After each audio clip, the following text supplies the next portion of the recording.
I didn't end up going into the military then, and years over, I tried to get into the Marines and I tried to get into the Army. I tried to get into the Navy. For whatever reason, something pulled me out, kept pulling me out, kept pulling me out. And I remember later on, I read something that a lot of people that go into the military commit suicide, right? And a lot of them, um, are a huge amount are drone operators and helicopter pilots. And I thought, how is that? And then I realized what you just talked about. When I have a weapon so strong and so much better than you, and I'm fighting you, I'm exterminating you like with a can of Raid. I'm not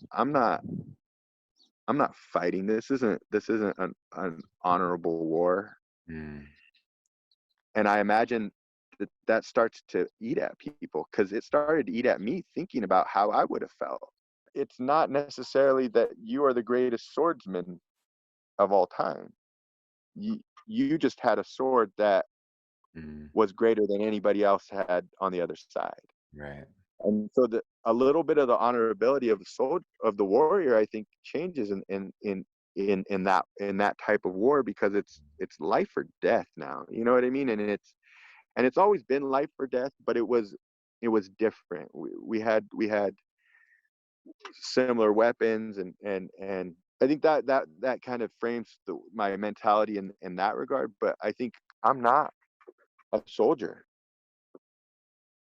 I wasn't a soldier. I'm a warrior. Mm. I'm a different type of warrior. Um, and and that's why my life is the way it is. Now, growing up in America, I am highly privileged to be a pacifist. I've had protection my entire life. A child or a person that grew up in another country may have a very different perspective than I have. Um, what they grew up with and what's gone around them, and it might now. Do I think the way I think is superior? To some degree, yeah. But if war were to hit my front steps tomorrow, Nick, and I had to protect my family, I don't know that I would be a pacifist anymore. Mm. That's very It's a honest. luxury, it's a luxury that I get. Mhm. Um, it's the life that God has given me. But I also have to know that that my perceptions are shaped my reality that I've been afforded, and some of that reality could could shape my thinking. And if my reality were to change dramatically, it could change my thinking again. I am not impervious to violence. I choose not to be violent in every moment that I can.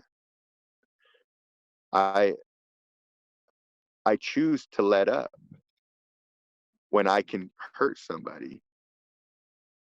I choose to stop fighting when I don't need to.